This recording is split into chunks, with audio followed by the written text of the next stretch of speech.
tcha tcha tcha tcha, hey, on va au Lizardet. Tcha tcha tcha tcha tcha, hey, on va au Lizardet.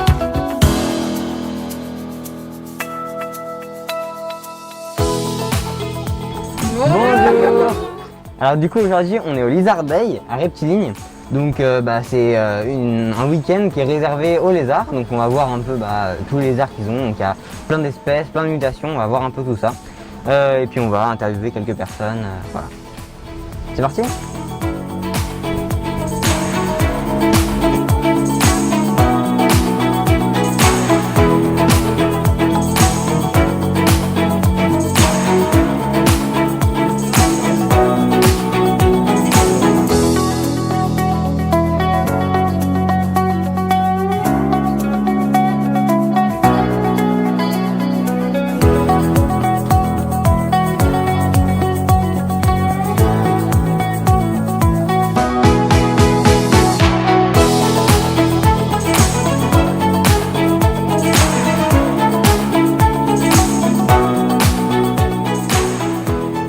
Voilà, nous sommes à l'intérieur de la boutique et puis là nous allons interviewer.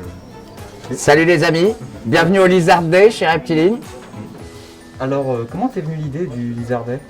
En fait ça a été assez simple parce qu'on avait déjà le concept du colubridé, donc c'est le même genre d'événement sur les couleuvres. Ça a été le premier événement qu'on a créé en 2012. Et donc on avait envie de faire un événement à thème. Mais au lieu de simplement faire une exposition, on aurait dit exposition où on montre des couleuvres, je voulais vraiment créer un concept. Donc j'ai eu l'idée d'idée le jour du débarquement, le débarquement des couleuvres. Colubridé, c'est la famille des colubridés, c'est la famille des couleuvres. Donc j'ai fait un jeu de mots avec d'idées et colubridé. Ça a commencé comme ça. Et en fait, après, je l'ai décliné aux boïdés, puisque la famille des boïdés, c'est la famille des pitons et des boas. Et c'est des animaux qui m'intéressent énormément. Donc on a fait après le deuxième événement, c'était le boïdé. Et puis pendant plusieurs années, on a fait ça. Et il y avait pas mal de mes collègues dans l'équipe qui adorent les lézards. Ils disent, on devrait faire ça pour les lézards et appeler ça le Lizardet. Donc j'avais dit oui, pourquoi pas. Mais à l'époque, ça me faisait un peu peur parce que pour moi, c'était plus compliqué de réunir une grande diversité de lézards. Parce que l'élevage des serpents est beaucoup plus développé et pour avoir beaucoup de diversité, trouver des éleveurs de varans, de plein de types de geckos, il y a 6000 espèces de geckos, d'agamidés, d'iguanidés, etc.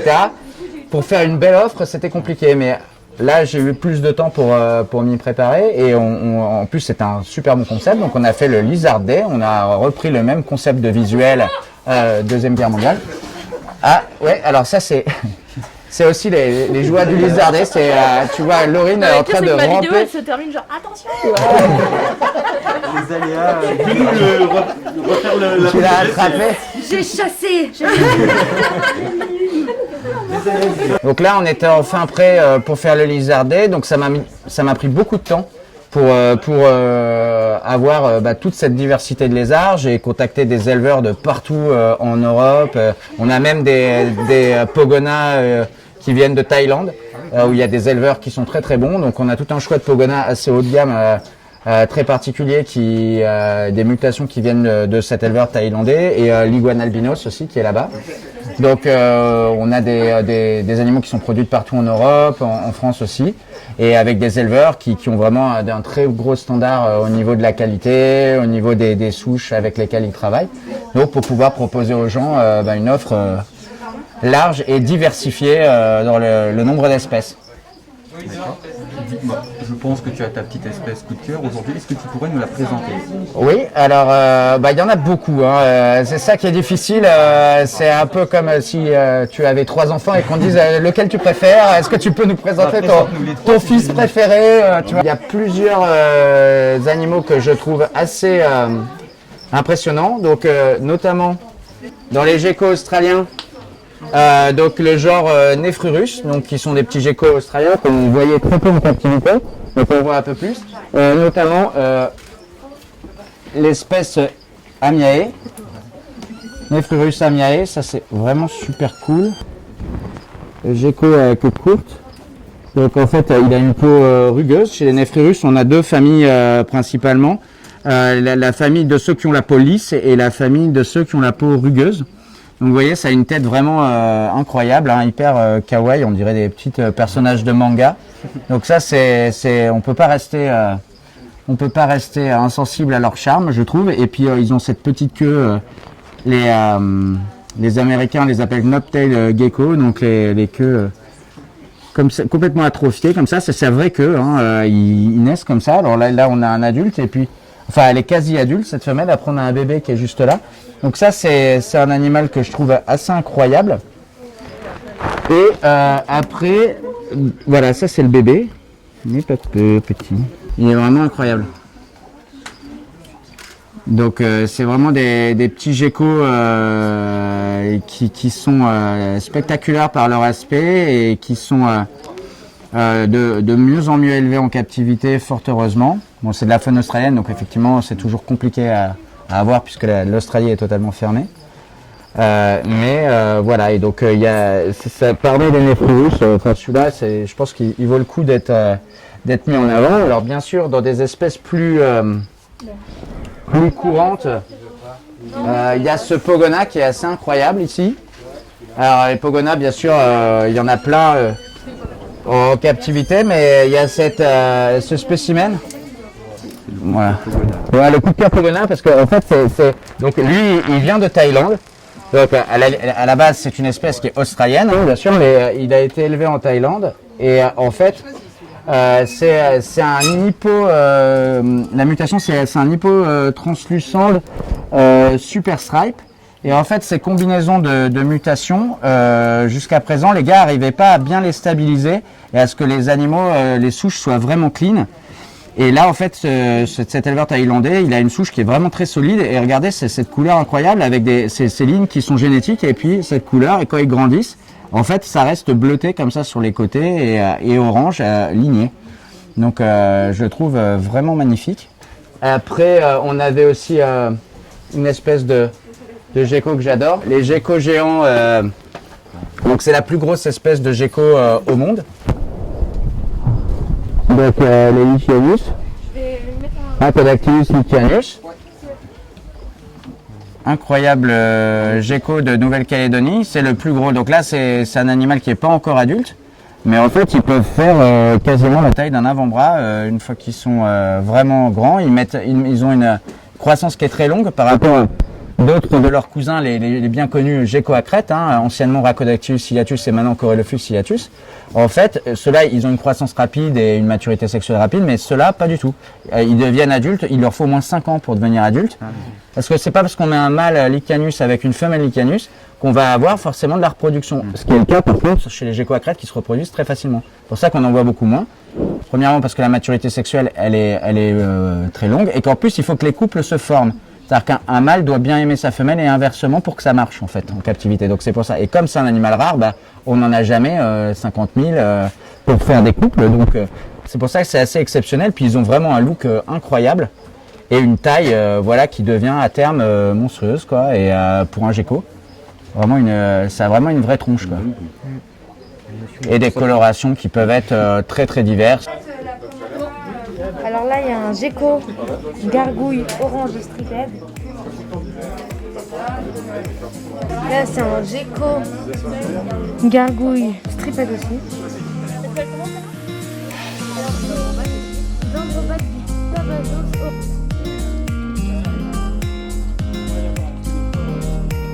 Là, c'est pas bon, c'est un peu la mascotte.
Alors ce type d'enrichissement, c'est connu depuis longtemps chez d'autres animaux, comme par exemple les oiseaux, les singes, voilà, c'est utilisé, des félins, c'est utilisé dans les parcs zoologiques.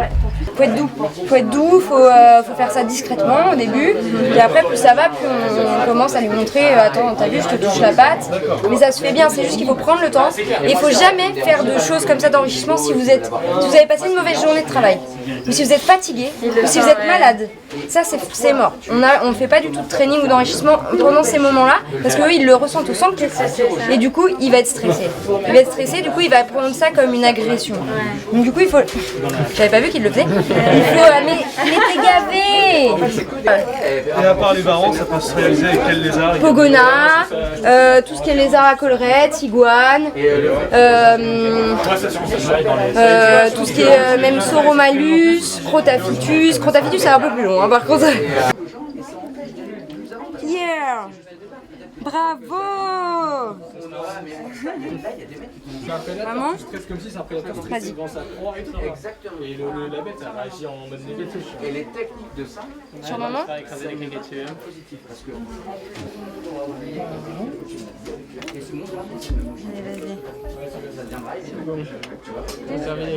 va? C'est bon? À la fin. Donc vous voyez, c'est des animaux qui peuvent tout à fait chercher le contact quand ils ont besoin de vous. Ils sont opportunistes. C'est la loi de la nature. Donc voilà, donc c'est pour ça que c'est très important avec ces animaux-là que l'être humain, qui de base est une source de stress et de danger et de peur, devienne un enrichissement. Nous, on doit devenir un jeu, un enrichissement humain pour ces animaux-là. Puis lui, il est tellement habitué du coup au contact de l'homme ou autre qu'il n'hésite vraiment pas à venir, à faire ce genre de choses, à boire dans la main aussi, il boit dans la main. Ouais, des fois il boit dans ta gourde et tout, c'est ça. Ouais, il vole mon eau. Pas de respect quoi. Oh non. Donc voilà, et ce qui est très intéressant, c'est la désensibilisation aussi pour les soins et tout ça, parce que ces animaux-là, quand on doit les soigner, très souvent, si on ne fait pas de désensibilisation, on doit faire ce qu'on appelle de la contention, c'est-à-dire qu'en fait, on doit les attraper et les contraindre, les attraper, les forcer, et ça, c'est extrêmement stressant pour eux. Par exemple, les crocodiles, des fois, quand ils sont dans des contentions un peu trop longues et fortes, ils peuvent carrément faire un excès d'acide lactique et mourir. Donc la solution est vraiment d'utiliser du renforcement positif et du training pour pouvoir leur faire des soins quotidiens, des soins médicaux et tout ça. Laurine va vous montrer une désensibilisation qu'elle fait au niveau des pattes, par exemple, quand on doit s'occuper des griffes. Je lui ai désensibilisé entièrement les pattes avant, donc là c'est la première patte que je désensibilise, et je lui ai appris à me donner les deux pattes. Hop. Voilà, les deux pattes. Donc, voyez bien le niveau de confiance qu'il faut l'animal pour arriver à faire un truc comme ça. À savoir qu'un animal comme ça, quand vous le recevez, qui vous connaît pas et tout, la première chose qu'il fait, c'est qu'il se barre en courant, il part dans tous les sens. Hein. Et là, on arrive sur un animal qui se laisse toucher des parties qui sont réellement sensibles et qui se met dans une position qui est vraiment une position de faiblesse, donc il faut une confiance maximum. Ensuite, voilà. Ensuite, il y a l'ouverture de la gueule. Donc ça, c'est hyper fort parce que ça s'ouvre pas comme ça la gueule d'un varan, hein, je peux vous dire. Ils sont puissants. Hein. Donc voilà, l'ouverture de la gueule, c'est bien. C'est bien. Donc là maintenant, je peux lui ouvrir la gueule. D'ailleurs, je m'en suis servi à la dernière visite au vétérinaire. Du coup, elle n'arrivait pas à lui ouvrir la gueule, donc je lui ai dit attends, j'arrive. Du coup, je lui ai ouvert la gueule. Elle a pu regarder à l'intérieur si c'était clean. Donc parfait. Et donc pareil, la queue, elle est totalement désensibilisée. En plus, plus la queue est déroulée, moins il est stressé. Plus elle s'enroule, plus il va être stressé. Donc là, on voit qu'il est en parfaite confiance. Alors, pas stressé du tout. À savoir que la queue chez ces varans-là, c'est carrément un cinquième membre. Hein, elle est totalement préhensile. C'est pas le cas de tous les varans, puisque d'autres varans plus terrestres ou aquatiques vont se servir de leur queue pour plus se défendre. Ils sont capables de mettre des coups de queue, ce qui n'est pas du tout le cas des varans du complexe Prasinus. Et par contre, ils sont complètement capables de se prendre par la queue puisqu'elle est totalement préhensile. Elle peut s'enrouler comme un lacet, quoi. Là, eux, ils se sentent bien avec les pattes en arrière. C'est pour ça que je préfère pas le faire comme ça, parce que comme ça, il aime pas. Comme ça, il se demande, il se dit, voilà. Donc du coup, tendre la patte vers l'arrière. Donc au début, je fais juste ça. Après, je commence à le faire amasser. Et ainsi de suite, et à force, bah, ça va le faire. Donc voilà. Bon là, il a bien mangé. Pour bien maintenir un reptile en captivité, il faut aussi lui faire de l'enrichissement et du renforcement positif, etc. Donc voilà, on peut, je pense, applaudir Voilà. Laurine et Paco. Ouais. Pour cette- Bravo.